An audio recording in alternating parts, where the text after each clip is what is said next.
Sahanau bhunaktu Saha Viryam Karavavahai Tejasvinavadhitamastu ma vidvishavahai.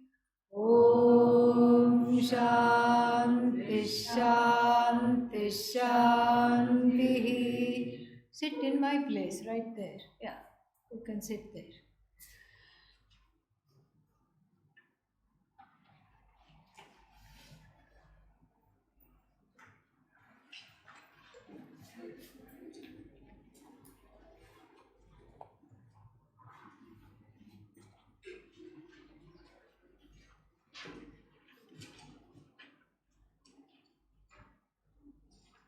Calling for the need for Shama and Dama, the Lord says, Tasmat, therefore, Indriyanyadav. Please put on these fans, somebody. Indriyanyadav niyamya. Right in the beginning, you learn to manage all the sense organs, because right in the beginning, what is there? Sense organs and the sense objects. So the mind manages the sense organs, and the buddhi manages the mind, the sakshi manages the buddhi, and the swarupa of the sakshi is purusha of the second variety. Second variety? What is the purusha of the second variety? Sarvan purayati, that which fills up everything, not the one who is sleeping in the citadel of ignorance. Okay, so this is how, through the cultivation of Shama, Dama, etc., one grows in Karma Yoga, and growing in Karma Yoga, one prospers, because relatively one is free of all kinds of conflict, strife, fear, etc. And absolutely also the one is free, because Karma Yoga leads indirectly to moksha via the train of knowledge. So Karma Yoga is a station where, reaching where you catch the train of knowledge. If there is no Karma Yoga, you don't know where to catch the train of knowledge. You keep missing the bus, missing the train. And so therefore, this is an important verse towards the end. And so he says, so this is the Papmanam Prajahi. Kill off this Papa maker, which is what? Desires. Enam papmanam prajahi. And what is this? Jnana vijnana nashanam. The one that is destroying both the knowledge and its assimilability. The ability to assimilate the knowledge is also lost because of this kama.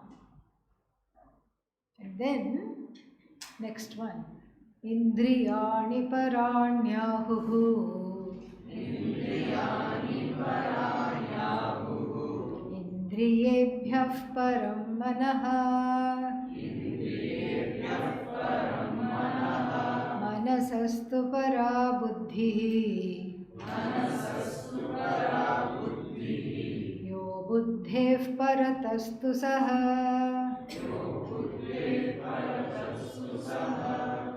Buddhehe, there is a visarga. When it contacts the pakara, if sound has to come out. Yo buddhev paratastu saha. Much better, yeah. So, this is a verse that has been taken from where? Kathopanishad. And we have already pointed to a couple of verses in the second chapter taken from the Kathopanishad. This is yet one more, and we'll encounter some more in the 15th chapter and so on. And since the Bhagavad Gita is based on the Upanishad and on Kathopanishad in particular, some of the verses are lifted verbatim, and there is no need for citations, footnotes and copyrights, because no copyrights have been violated. Why not? Because Gita itself is the restatement of the Upanishad. And whatever we teach, we proudly say that we have plagiarized it from our Guru, who plagiarized it from their Guru, and their Guru, and their Guru, all the way to Lord Dakshinamurti. This is what we say, because there is no, there is nothing original here. What is original is Atma Ajnanam. That is the only original thing which we are trying to get rid of. So, here the verse in the Kathopanishad starts off the same way. Indriyebhyaf, what does it say? Indriyebhyaf param manaha. Indriyani paranyahuhu. Indriyebhyaf param manaha.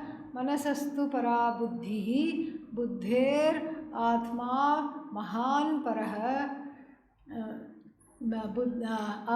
Avyaktam manasastu avyaktam param avyaktat purushah parah purushat na parang kinchit sa kashtha sa paragatihi.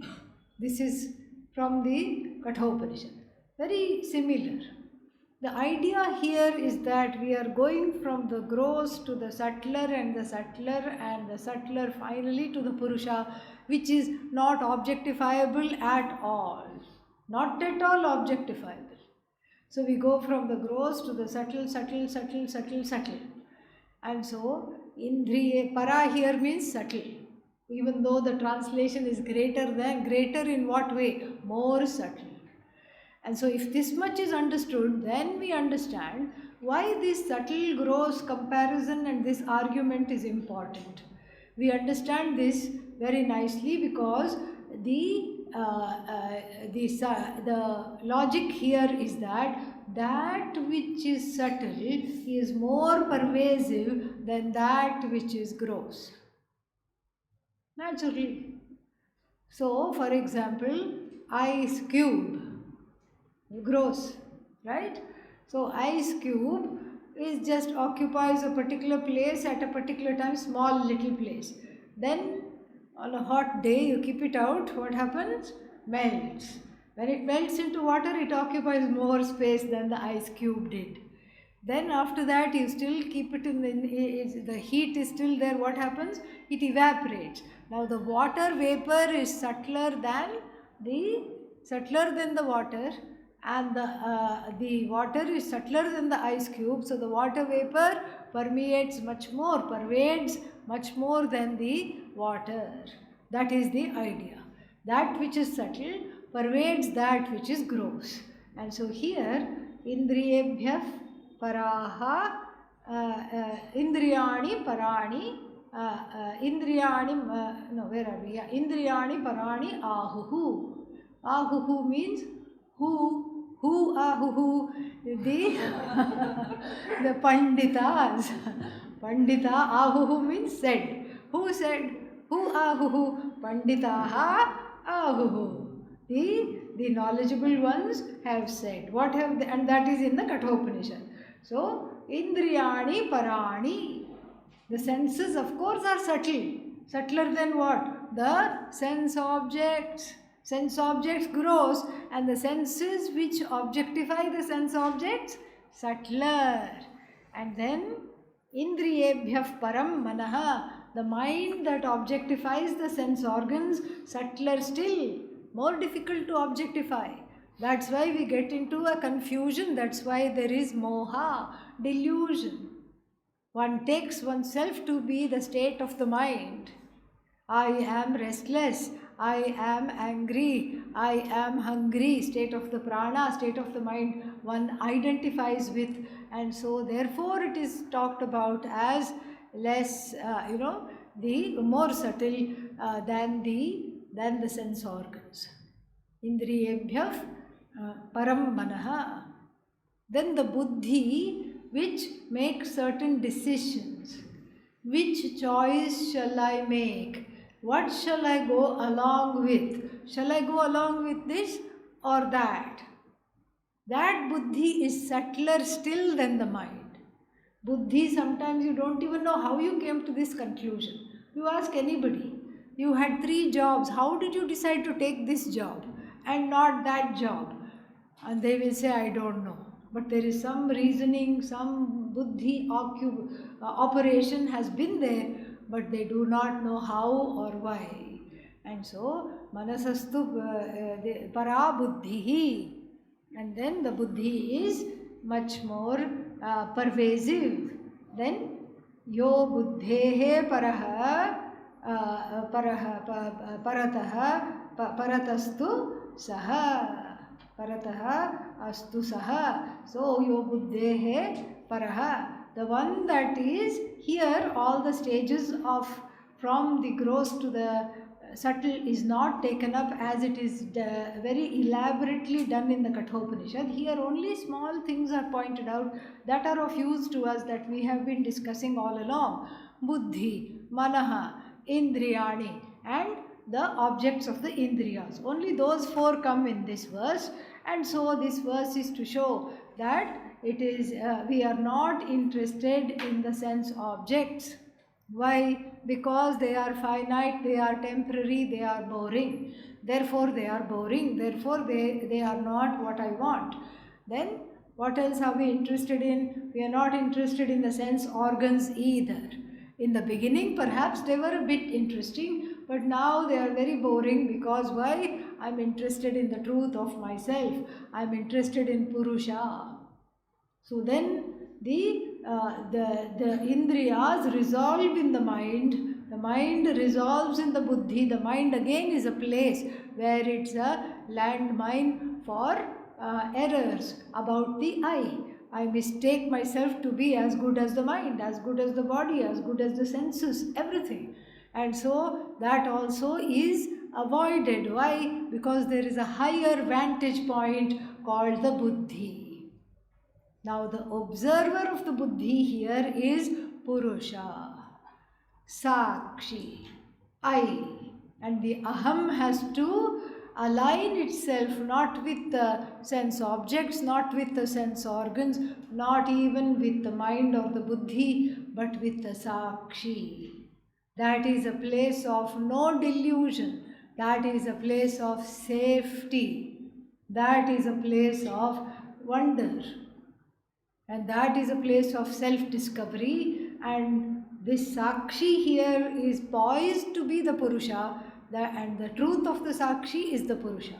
Sakshi is also a temporary classification. You know why it's a temporary classification? Because Sakshi means observer. How long does the observer last? As long as there is something to observe. In sleep, bye-bye Sakshi. Only Purusha is there. No Sakshi.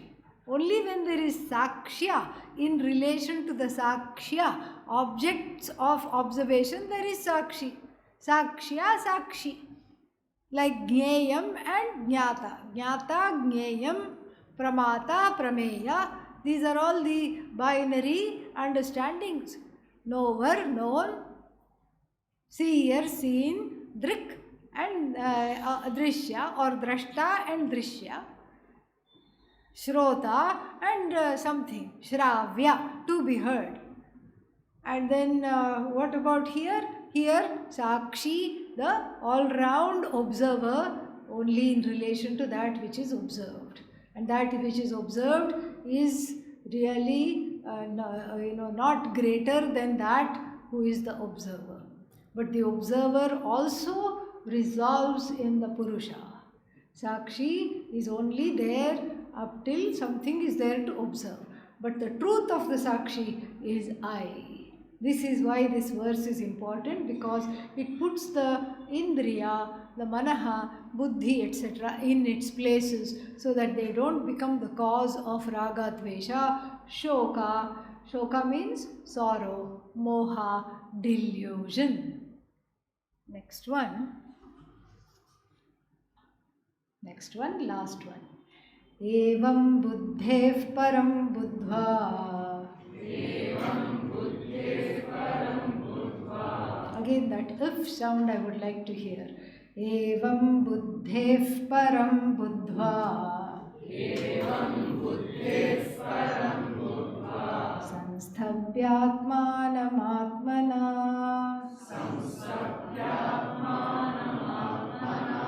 Jahi shatrum mahabaho. Kamarupam durasadam. Jahi Shatrum, Jahi, kill the enemy Arjuna. O mighty armed one, kill the enemy. Oh, wait. So you are asking me to just take the chariot and then kill the enemy? Not yet.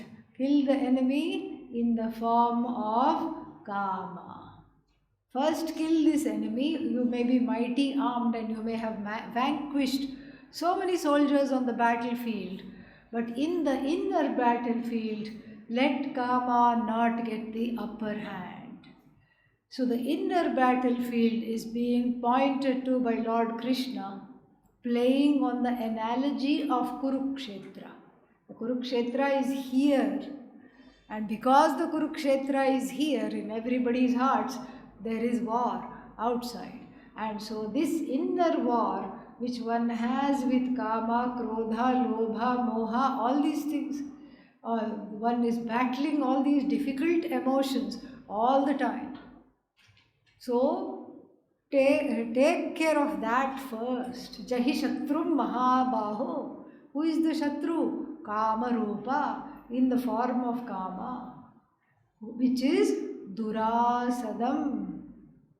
Durasadanam Dukkhena Asadanam Yasya Saha. That which is difficult to vanquish. Kama is very difficult to vanquish, as we have seen in this chapter. Kama is very difficult to vanquish. So forget about the enemies outside. Take care of the inimical Kama and its offsprings. It has spawns in the form of Krodha, Moha, all these things. Take care of that, Arjuna, because when you take care of that, nothing else remains. Then it is all a cakewalk. It's a total walkover. You don't have to worry about anything at all.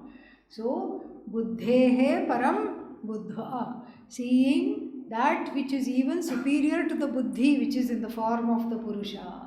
Knowing that, aligning yourself with that, aligning the ahankara with the Purusha, that which completes everything, that which is everything, that which fills up everything, that Brahman Ishvara. Sansthabhya, keeping properly in view, pulling yourself up by yourself, making the mind, the heart and everything strong. Atmanam, yourself, Atmana, by the strength, by the dint of your resolve, by the strength of your mind, making yourself strong to face the onslaught of this Kama in your life and to kill it once and for all. And again a caveat, nobody is talking of killing desire. What are we talking of killing? Difficult patterns of addiction, longings, cravings that have the power to overpower you. That is what we are talking about. Because otherwise, without desire, Adi Shankara would not have written Bhashya to the Gita, to the Upanishads, to the Brahma Sutra. And he would not have written so many wonderful stutis, the praise songs of various devatas. He wouldn't have written anything. And without desire, nobody would have taught. Without desire, Pujya Swamiji would have not gone to his gurus for knowledge. Without desire, he himself would have not taught. And without desire, nobody will teach, nobody will write. Without desire, you won't be here trying to learn. So we are not attacking desire, we are not controlling desire. What are we doing? Managing those desires which tend to control us. That is what we are trying to do. We are managing those strong longings, strong cravings called raga dvesha. which have the power to delude one from focusing on what one really wants. This is what we are trying to do. And so, and with this hopeful advice, the third chapter closes. Finished. Third chapter done. And so then we chant what is at the end. Om Tatsat iti Srimad Gita Upanishadsu Brahma Vidyayam Yoga Shastre Shri Krishnarjuna Samvade Karma Yogo Nama Tritiyo Dhyayah. We have prasad to celebrate, but not yet. So the third chapter is done. Why should the Bhagavad Gita continue? Tell me. Another question? Not quite. He already asked the question in verse number 36. Bhagavan may have seen confusion in Arjuna's eyes, or Lord Krishna must have felt something is not fully unfolded. And this is how the fourth chapter begins. So let us just do a little what is called Simhavalokanam. Simhavalokanam means the lion looking back.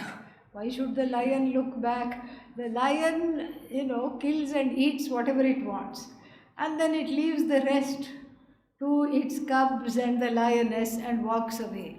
And apparently it looks back to say, haha, I had the lion's share. That's what is called lion's share. It eats first.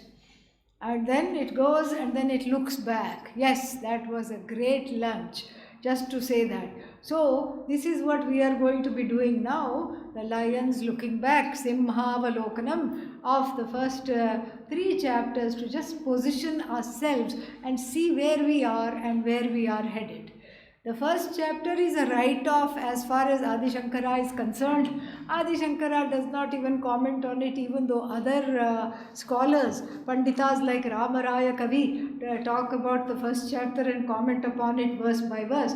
Adi Shankara says, this is just boo-hoo of Arjuna. Boo-hoo means crying all the time. Who wants to comment on sorrow? I am not into sorrow, I am into Ananda. And why should I comment on it? So the first one is the prastavana, the demonstration of how samsara leads you to the Guru. How, what is that? Intense attack of samsara like that faced by Arjuna leads one to the teacher, because before Arjuna, in between Arjuna and going to the teacher, there is shoka, sorrow, there is moha, delusion. Delusion means that only, because up till now a kingly man, a royal fellow, without any reason he wants to take sannyasa because he finds the war distasteful. 10 minutes ago he was commanding Lord Krishna to bring the chariot between the 2 armies so he could kill all of them with his eyes, and then he is having second thoughts, third thoughts, and then he is just sitting in his chariot and openly weeping, causing flash floods in Kurukshetra. This is the first chapter. And the second chapter, he surrenders to Lord Krishna and says, Shishyasteham shadhimam tvam prapannam. And in the second chapter, the vision of the Upanishads was given. From verse number 12 to verse number 30. I want you to remember this. Verse number 12 to verse number 30. Verse number 12, which is that Natve vahanjatu nasam natvanne me janadhipaha nachaiva na bhavishyamaha sarve vayamatah param. It's meaning all these janadhipaha, these kings that you see, Arjuna, they are all what? They are all not just here right now. They were always there. And they are always continuing to be there in the form of Jiva. Let's say they suddenly decide to get enlightened, go to a teacher. Still they will continue to be there as Ishvara, as Atma they will continue to be there. Nothing. So it is, I never was a time that I was not here. Never was a time that you were not here. Never was a time these kings that surround us were not here. And then, so in the same body, just like we go through three periods, Kaumaram, Yauvanam, Jara, childhood, youth, old age, so too Dehantara Prapti, so too we jump from one body to another body. And so this is how it is, the Atma, Nainan Chindanti Shastrani, etc. This was what given in the form of news headlines. You know how when you turn on the TV to a news channel, what happens? This is what happens. First, they'll give the headlines. Earthquake somewhere, and 1,200 people, alas, feared dead. Then next one, some politician being arrested on corruption charges. Then third thing, something about sports. So many people, this team is losing, this team is winning. Then finally weather. Oh, what do you want to do this weekend? This is how the weather is going to be. This is all in short. And then they go back to point one. What is that? Earthquake. And then they say where it happened, how it happened, what were the people doing, who are the people feared dead, and what is the government doing, is it doing enough? All these come out. Correct? So like this, the headlines were given in chapter 2 about what? 2 topics. One was called, actually Adi Shankara will not like me saying 2 topics. So one topic and its auxiliary. What was the topic? Jnana Yoga. What is knowledge? What is self-knowledge? And what is a lifestyle committed to self-knowledge? And then what is Karma Yoga? Karma Yoga is an indirect means for moksha. For freedom from the kind of sorrow Arjuna has, what does he need? Self-knowledge. And to qualify for self-knowledge, there is Karma Yoga. Even though he says there are 2 yogas given by me, they are just lifestyles. They are not paths. And if Adi Shankara hears you from now onwards saying paths, he will get blood pressure, okay? He will get high BP. Because in his time there was one very terrible kind of a vada, like a philosophy that said little bit of karma, little bit of jnanam, and then lo behold, you have what? Moksha. And this in Sanskritam is called jnana karma samuchaya vada. And as soon as Adi Shankara hears it, he closes his ears and rocks back and forth because he cannot handle this. He goes in the beginning of chapter 3, I'm happy you were spared of it. There is a 10-11 page bhashya doing khandanam, meaning taking down this jnana karma samuchaya vada. I'm teaching that online. Okay, and so feel sorry for all the people there. And so we have to go argument by argument. He goes just very minutely taking them down.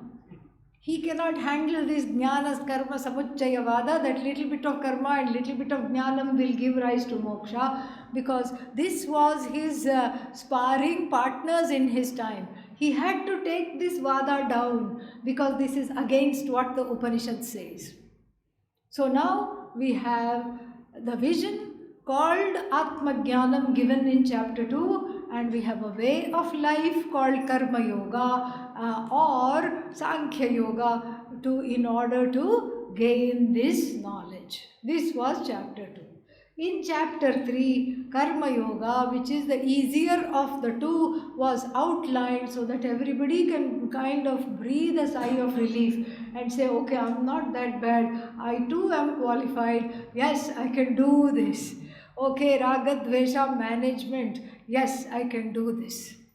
The ABC of Raga Dveshas I know, and I know how it is to be hijacked by them, and I am working on it already, and it's nice to receive some encouragement from the Gita. Now what is left out? Jnanam. Jnana Yoga, just the headlines were given, just like the earthquake news. But Jnana Yoga is bigger than the earthquake. It shakes you up entirely. It shakes you out of complacency. It shakes up your worldview. It shakes up everything. And so for Jnana Yoga to elaborately unfold Jnana Yoga, the Lord Krishna is going to take 2 chapters, chapter 4 and 5. It's going to be called by different names, that's all. But both of them are an elaboration of this Jnana Yoga that was outlined and headlined from verses 12 to about 30, I think, in chapter 2. So keep chanting the verses 12 to 30 at least until we finish chapter 5. After that you can, don't forget, okay? After that you can relax. But those references will keep coming, and so it is nice to, it's nice to look back. So then with these words, let us enter into chapter 4.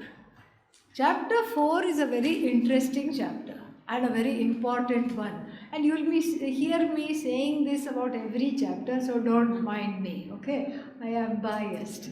So, chapter 4 has got many topics. Would you like an overview?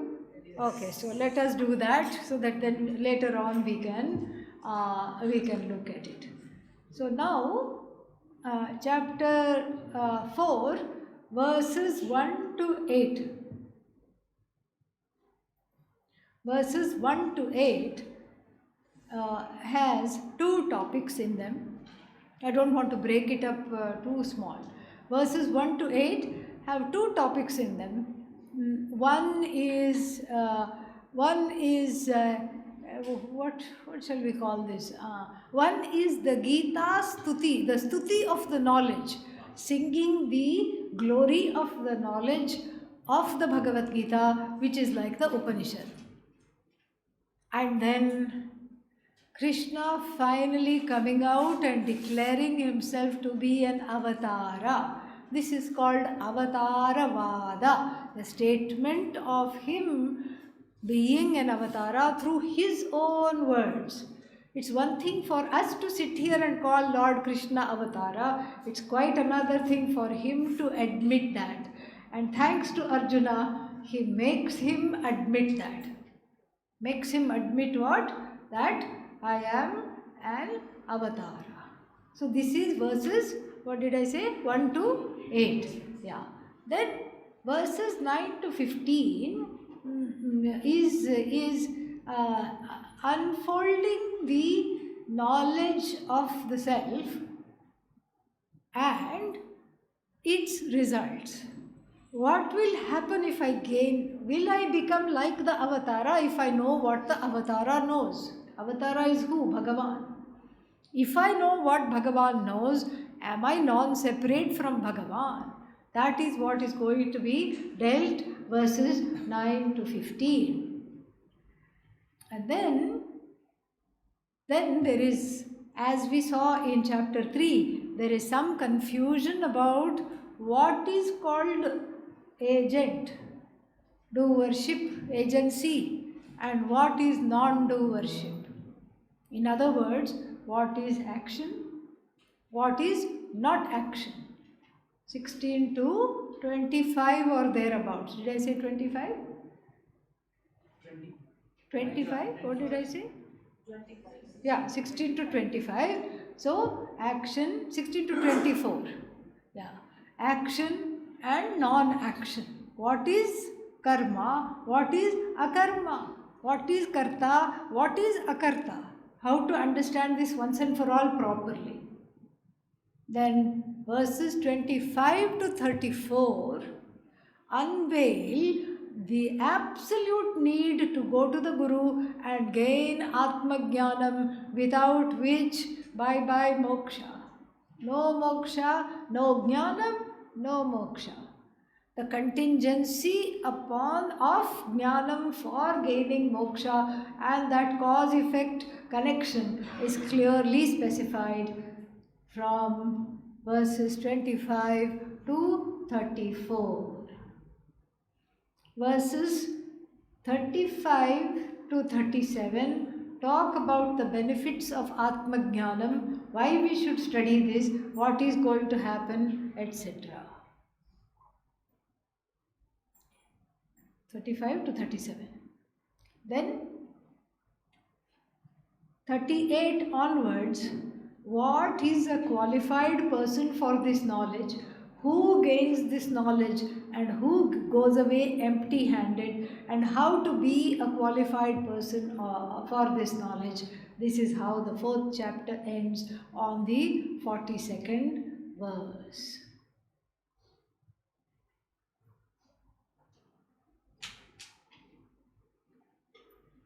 ॐ अथ चतुर्थोऽध्यायः।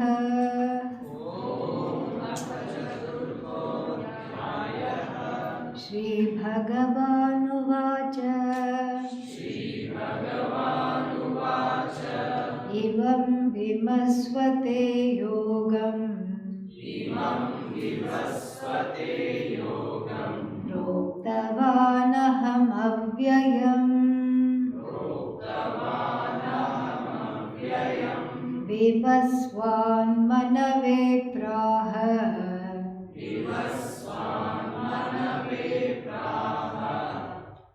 मनुरिक्ष्वाकवे ब्रवीत् एवं परम्परा प्राप्तम्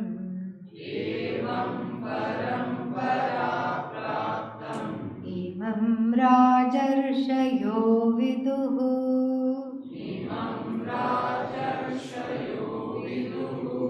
सकाले नेह महता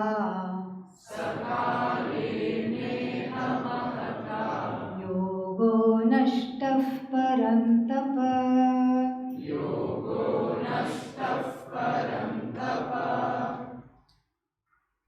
He takes a little detour, Lord Krishna, before coming to the question of Jnana Yoga and describing the knowledge in detail. Takes a small detour to talk about an important parampara. We saw this kind of a parampara. This one taught that one taught this one. Where? Mundaka Upanishad. Om Brahma Devanam Prathamas Sambhabhuva Vishwasya Karta, etc., etc. And then what? So Brahma Vidyam Sarva Vidya Pratishtham अथर्वाय ज्येष्ठपुत्राय प्राह अथर्वणेतां प्रवदेत ब्रह्मा अथर्वातां पुरोवाचाङ्गिरसे ब्रह्मविद्यां स भारद्वाजाय सत्यवहाय प्राह भारद्वाजोऽङ्गिरे परावराम्. Like this. So, there also we saw one parampara. Here, Lord Krishna talks about another lineage. What is this lineage? Adi Shankara will describe it, if you read the Bhashya, as the knowledge flowing through the kingly Kshatriya lineage. That was the Brahmana lineage that is described in the Mundakopanishad and elsewhere. What is this? Kshatriya lineage, where the kings were called Rajarshis. Raja plus Rishi. Rajarshi. They were not just Rajas, they were learned Rajas. And this was there in both the Suryavamshi clans and the Chandravamshi. Two dynasties are described. One is the solar dynasty, the other is the lunar dynasty. And both of them had this knowledge earlier. So, imam vivasvate proktam.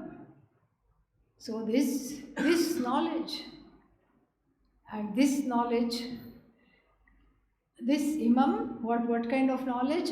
Avyayam, Sanatanam, Navyeti, that which never undergoes decline. In grammar also we have Avyaya, Cha, we don't decline. And then He, Tu, Ha, Vai, we don't decline all these things. So similarly, here this knowledge is Avyaya, timeless.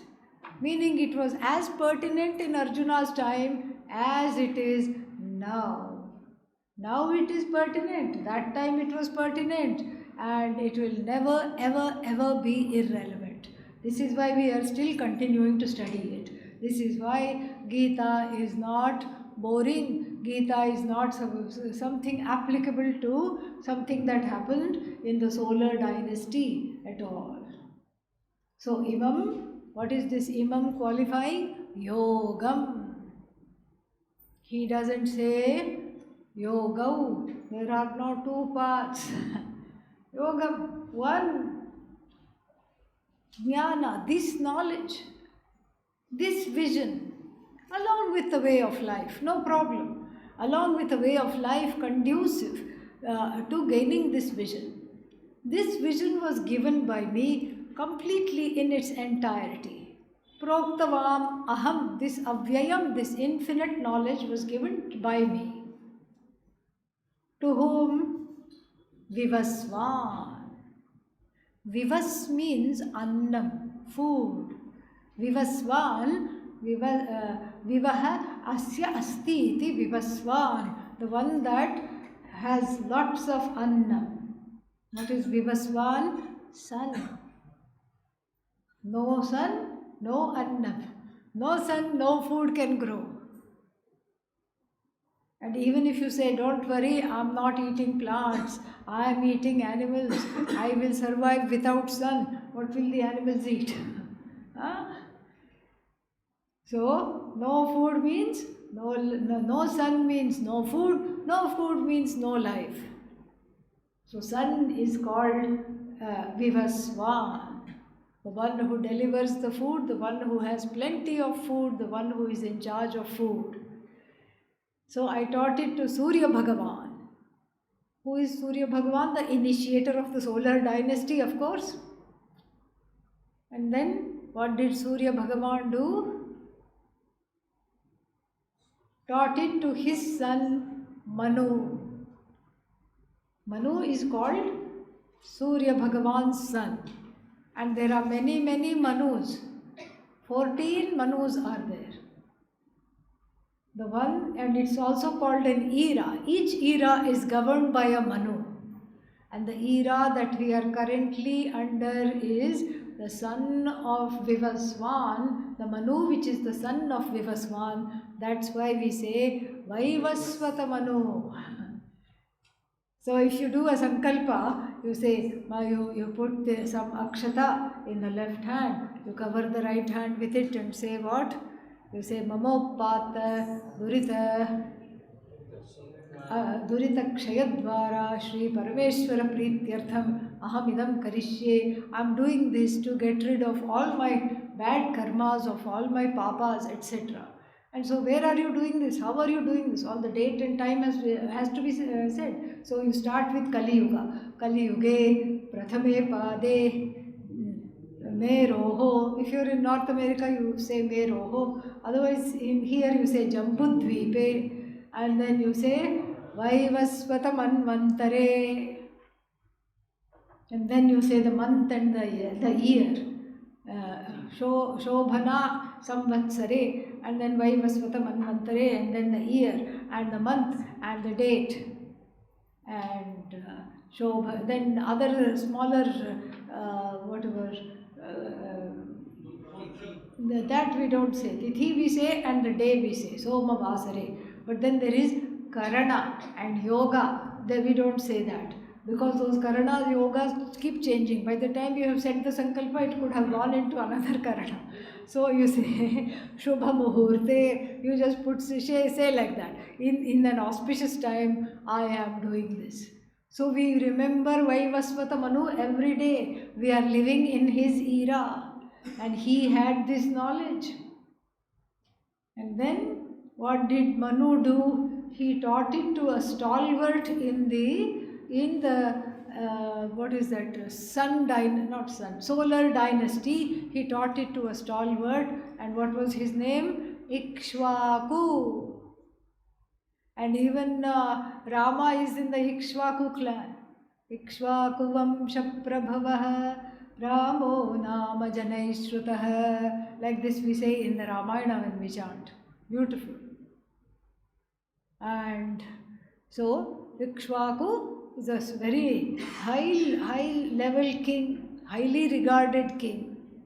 He was given this knowledge. Manuhu Ikshvakave, like Ikshvaku, Ikshvakave, Guru, Guruhu, Gurave. Unto Ikshvaku, Ikshvakave, Abravit, past tense, told a long time ago. Then it should have all been wonderful. What happened? Lord Krishna is not that happy. Let's see why.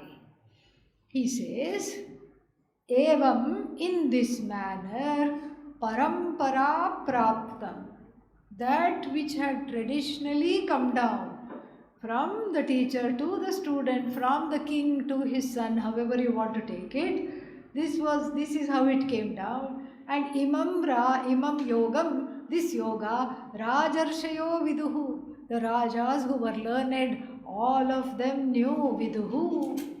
But alas, he says, sakalena, due to the passage of time, mahata kalena, due to the passage of a lot of time, what happened? Yogaha nashtaha parantapa.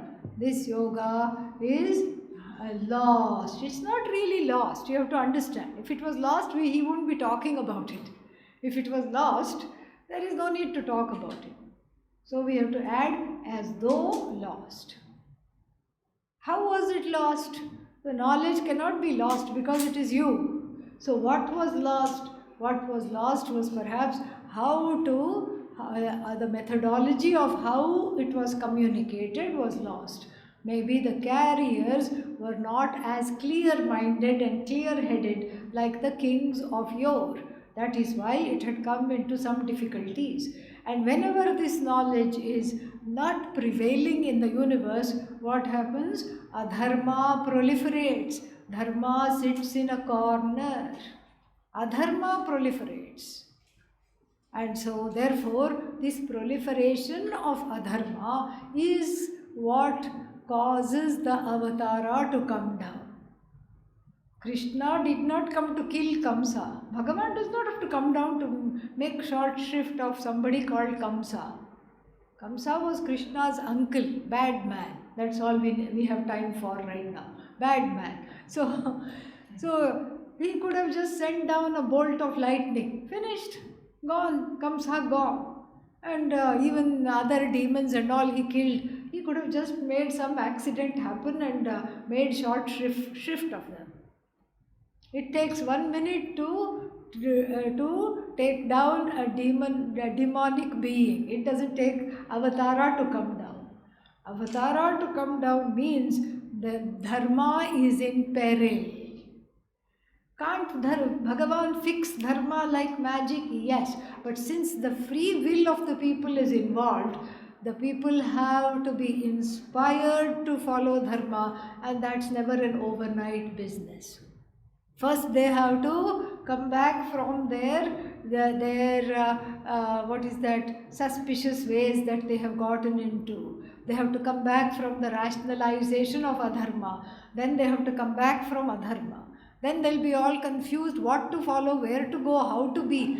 Then they have to be inspired to follow dharma. Then they have to be rewarded for following dharma. Hence the avatara comes. Okay. So, imam rajarshayo viduhu sakale neha mahata yogaha nashtaha yogo nashtaf parantapa. Then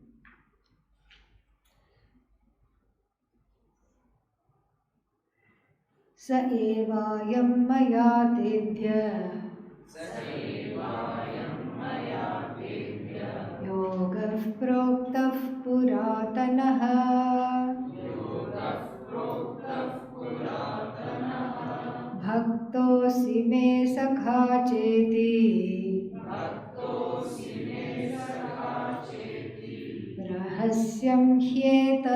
etaduttamam.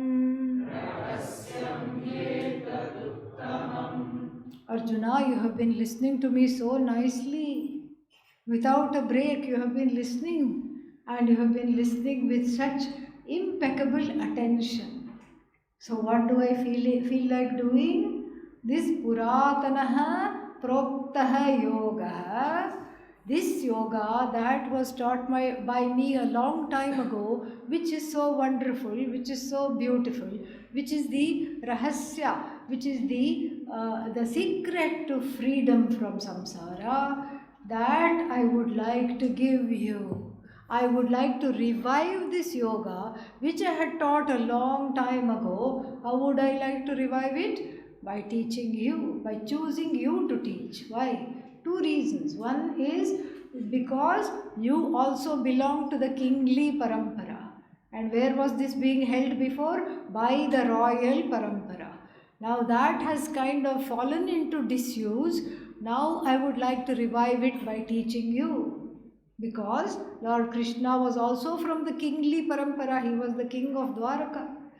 And so therefore, from one king to another king, from the empirical standpoint, from the standpoint of the everyday transactional standpoint, so from one king to another king, I have not felt like giving this to anybody before Arjuna, because I could not see anybody as qualified as you are. You are my devotee, bhaktah asi, and you are my friend. You are my devotee. And what kind of a devotee you are? You are my friend also. And for these reasons, I have affection for you.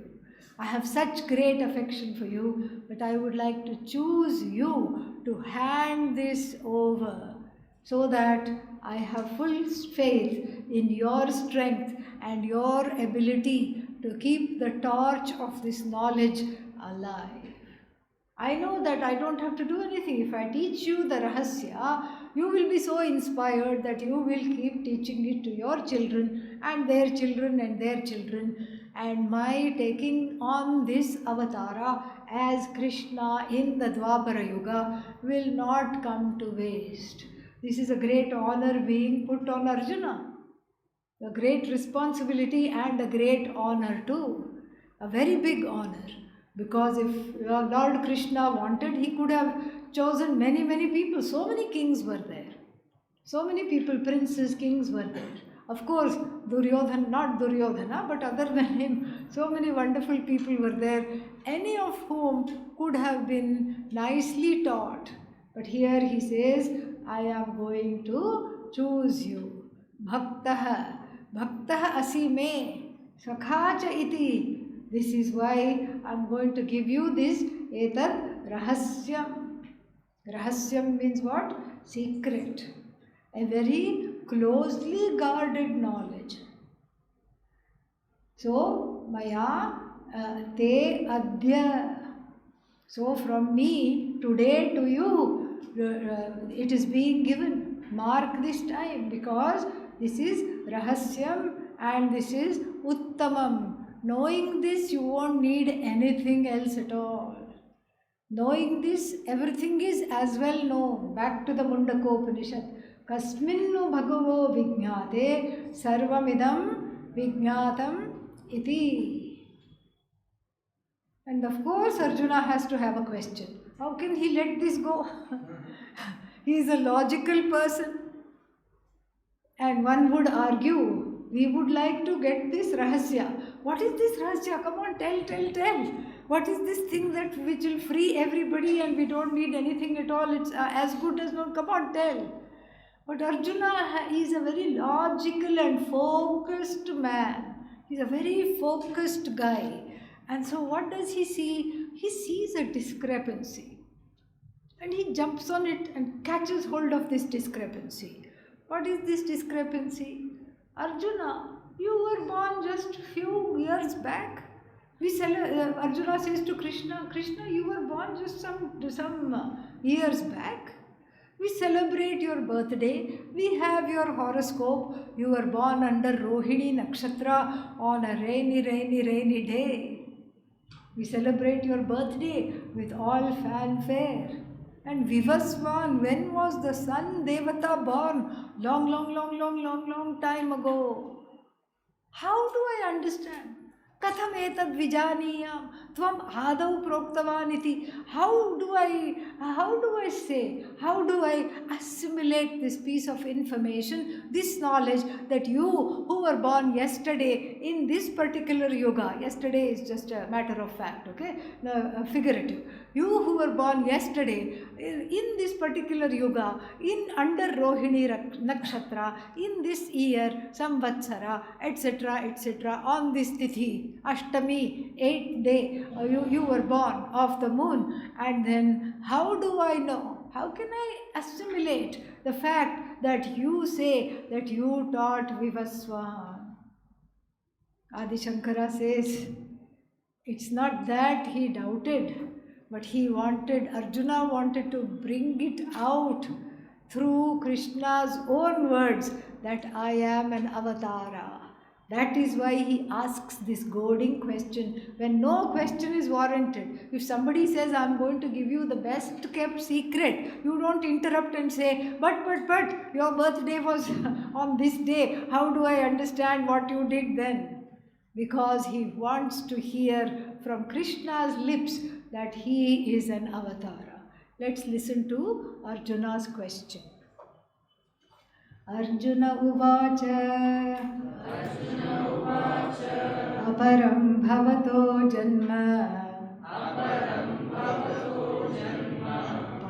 Janma Vivasvatah Kathametadvijaniyam Tvamadau proktavaniti. Aparam bhavato janma. Bhavataha janma. Your birth, bhavataha means tava. It is bhavataha is used for respect. Aapka janam. So aap we say instead of tum, like that for respect. So your janma, aparam means now. Param, much earlier, janma vivasvataha. Vivasvan's janma was when? Long ago. Katham, how? Etad vijaniyam, how am I to assimilate this? What you said? Tvam adau proktavaniti, that you in the beginning of time, in the beginning of the sarga, with the beginning of the creation, you gave this knowledge. How can I assimilate that? He asked this question, and then we can keep on musing over this question until after the weekend. Om Purnamadah Purnamidam Purnat Purnamudachyate Purnasya Purnamadaya Purnamevavashishyate. Om Shanti Shanti Shanti. Hari Om Shri Gurubhyo Namaha. Hari Om. Today we'll have